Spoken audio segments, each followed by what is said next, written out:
গেলাম,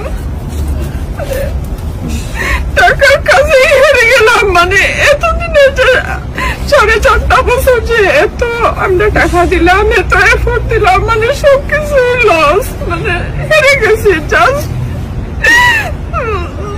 আমাদের যদি ওদের মতো টাকা থাকতো তাইলে হয়তো আমরা হারতাম না, ওইটাই সত্য। এখন আমরা সাধারণ মানুষ ছাড়া আমরা কি বিচার পাওয়ার আশা রাখি না?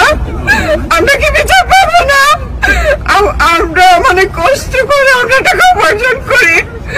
এই যে বিগত 4.5 বছর ধরে আমার হাজবেন্ড বা আমি মানে দেশে যে এত টাকা উকিলকে দিলাম, সব মানে সবাই দিলাম, ওইগুলো কি মানে ওইগুলো আমরা কি হেরেই গেলাম।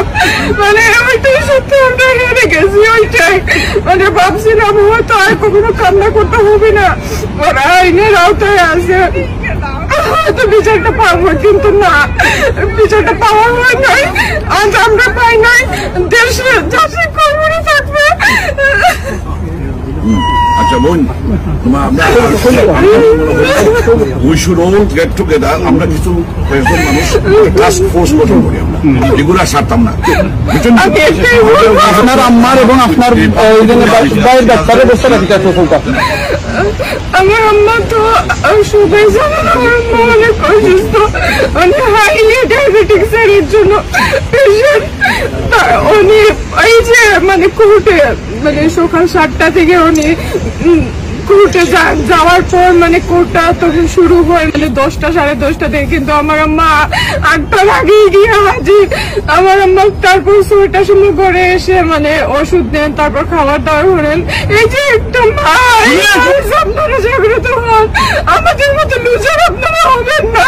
একটা বাচ্চা পৃথিবীতে হবে, একটা মা বাবার অনেক কষ্ট, অনেক কষ্টের বিনিময়ে সন্তানরা বড় হয়, কিন্তু এই সন্তানদের যদি জান দিতে হয় আরেকজনের হাতে, আর চাইতে কষ্ট আর কোনো কিছুই নাই। আমরা অনেকেই আমরা বাবা মা হয়েছে, আমরা জানি যে একটা বাচ্চাকে পৃথিবীতে আনা কতটুকু কষ্ট। মানে এই কষ্টের বাচ্চাটা যদি আপনার চলে যায় পৃথিবী থেকে, তাইলে মানে এর চাইতে আর বড় কষ্ট কোনো কিছুই হতে পারে না।